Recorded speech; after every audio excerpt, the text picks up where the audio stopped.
Student, कैसे हैं आप?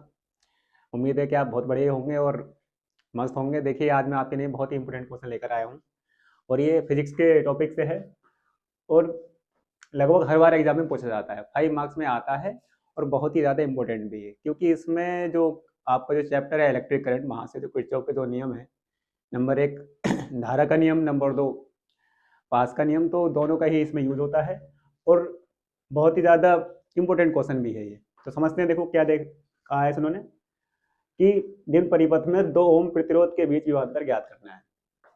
अब देखिए, हम जो परिपथ सॉल्व करते हैं 10th क्लास में सॉल्व किया होगा परिपथ, तो उसमें क्या दे रखा होता है कि आपको कोई एक सर्किट दे रखा होता है, सिंपल सर्किट होता है, उसमें कोई वोल्टेज होगा, प्रतिरोध दे रखा होगा, धारा दे रखी होगी, तो कोई भी एक मान पूछ लेता है। लेकिन जब सर्किट में एक से ज्यादा सेल दे रखे हो, एक से ज्यादा वोल्टेज दे रखे हो, तो ऐसे परिपथों को सॉल्व करना इजी नहीं होता।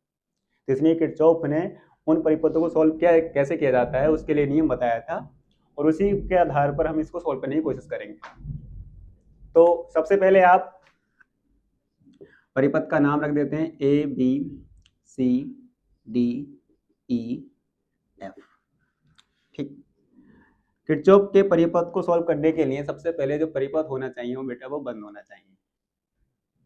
बंद परिपथ में ही हम इस रूल को अप्लाई कर सकते हैं। अब अप्लाई करना कैसे है, आप इसे मान लीजिए कि पास नंबर 1 है और इसे मान लीजिए पास नंबर 2 है। पास मतलब सर्किट, पूरा बंद सर्किट। अब आपको करना कुछ नहीं है, बस कैसे भी करके आपको चाहे एंटी क्लॉकवाइज या क्लॉकवाइज किसी भी तरीके से घूम सकते हैं। जैसे मान लीजिए आपको पास ए में बी ई एफ ए और बी तक घूमना है, तो किस तरीके से मैं लिख देता हूं, बंद पास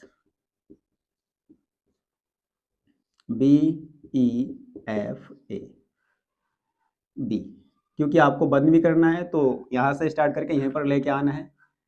से बात करेंगे तो पास का नियम क्या कहता है, किसी भी सर्किट में लगे प्रतिरोध और उनके संगत बहने वाली धारा का गुणनफलों का जो बीजगणितीय होता है, उनमें जितने भी वैद्युत भागबल लगे होंगे, वैद्युत भागबल उनके योगफल के बराबर होगा।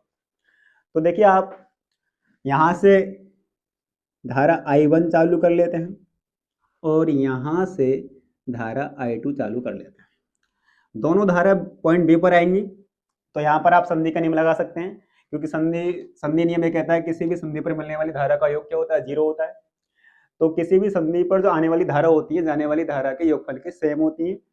तो क्योंकि यहाँ से धारा I1 है और यहाँ से धारा I2 है, तो सिंपल 2 ओम प्रतिरोध में धारा कितनी जाएगी, दोनों ऐड कर लेंगे, I1 प्लस I2।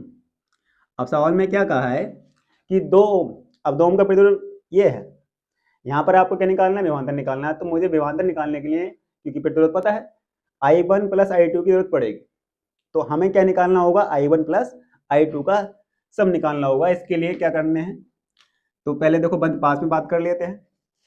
यहाँ से आप घूमोगे तो जैसे ही आप इधर जाओगे तो प्रतिरोध कितना है आपके पास, 1, और धारा I1।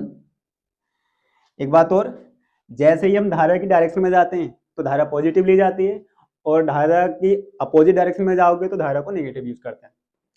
और आपका जो विभवांतर, जो वैद्युत भागबल ई होता है, उसको कैसे लिया जाता है, तो बहुत सिंपल है। वैसे तो आप साइन का साथ यूज कर सकते हो, मैं आपको आसान तरीका बताऊंगा कि जैसे भी आप सेल के नेगेटिव टर्मिनल से पॉजिटिव टर्मिनल पर जाओगे, तो नेगेटिव से पॉजिटिव जाओगे तो आपका जो ई रहेगा वो पॉजिटिव रहेगा, और अगर आप पॉजिटिव से नेगेटिव पर आओगे तो ई आपका माइनस में हो जाएगा। तो देखिए, हम इस तरीके से जा रहे हैं इसमें, तो मतलब आप नेगेटिव से कहाँ जा रहे हो, पॉजिटिव। तो धारा I1 के साथ 1 का मल्टीप्लीकेशन प्लस, अब इस प्रतिरोध पर आइए, यहाँ पर 2, अब क्योंकि धारा भी इधर ही है, हम भी इधर घूम कर आ रहे हैं, तो धारा दोनों पॉजिटिव रहेंगी, I1 प्लस I2। अब इस पूरे बंद पास में ये वैद्युत भागबल है और हम माइनस से प्लस गए, माइनस से प्लस, तो जो आपका 3 जो वैद्युत भागबल है वो किस में रहेगा, प्लस में। अब मल्टीप्लाई कर लीजिए, I1 plus 2I1 plus 2I2 equal to 3।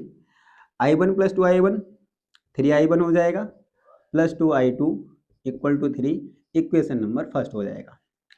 अब वही सेम प्रोसेस हम बंद path B C D E B के लिए करते हैं, तो बंद path B C D E B के लिए।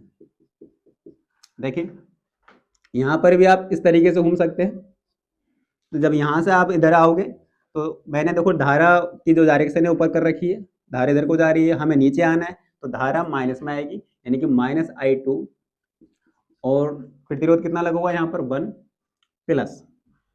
अब इधर आ जाइए, यहाँ पर भी धारा की डायरेक्शन है, हम उसकी उल्टी डायरेक्शन में जा रहे हैं, तो दोनों धारा I1 प्लस I2 दोनों का सब माइनस में होगा और आपको मल्टीप्लाई करनी है 2 से और इक्वल टू में। देखो अब हमने क्या यूज़ करना है, वैद्युत वाहक बल।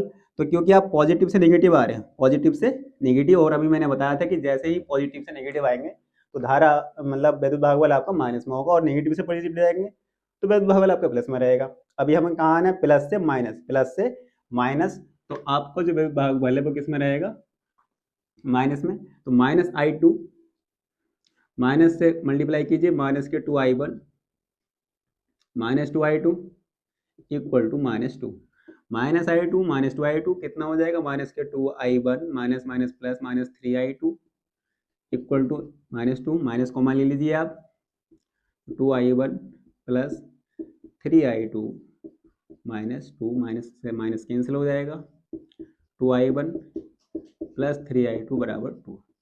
Question number 2। अब देखिए मुझे I1 और I2 दोनों की जरूरत पड़ेगी, तो इसके लिए मैं दोनों इक्वेशन को सॉल्व करूंगा।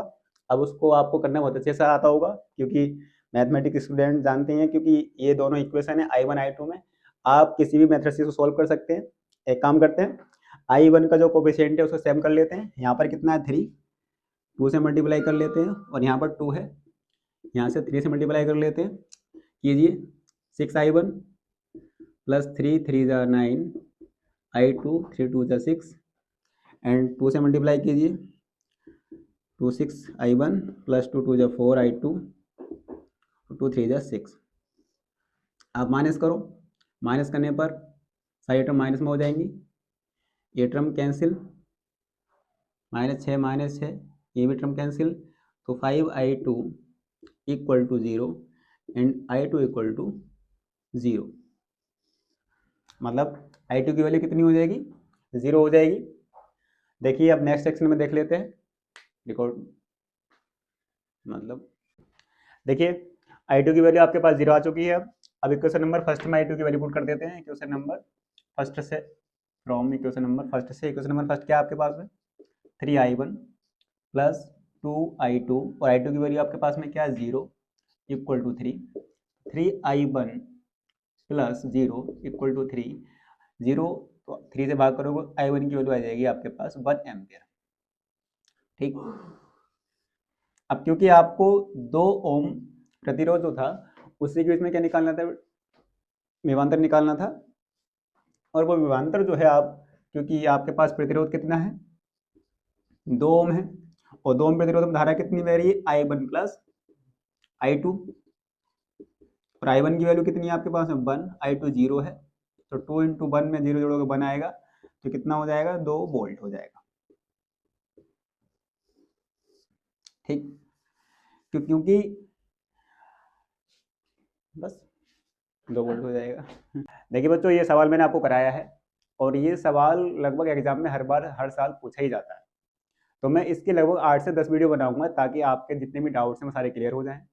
और अगर किसी बच्चे को कोई डाउट्स है तो वो अपने हिसाब से अपने ही क्वेश्चन को लेकर के इस कमेंट सेक्शन में उसका फोटो भेज सकता है, मैं उसका क्वेश्चन का हल जरूर करूँगा, और मैं चाहूँगा कि आपके सारे डाउट्स क्लियर हो जाएं। क्योंकि बेटा इसमें का जो क्वेश्चन है ये किरचॉफ का नियम 5 मार्क्स में हर बार पूछा ही जाता है, और क्योंकि पूछा इसलिए भी जाता है कि ये जो परिपथ है ये सरल परिपथ होते हैं, जटिल परिपथ होते हैं, ये सिंपली ओम के नियम से सॉल्व नहीं हो सकते, और इसलिए हर बार एग्जाम में दिए भी जाते हैं। तो अगर कोई बच्चा कुछ भी पूछना चाहता है तो वो अपने क्वेश्चन को भेज भी सकता है मेरे पास कमेंट में, मैं सॉल्व करने की कोशिश ज़रूर करूँगा। उम्मीद है कि आपको मेरी वीडियो पसंद आएगी, और अगले ही वीडियो के लिए मेरे चैनल को सब्सक्राइब करें।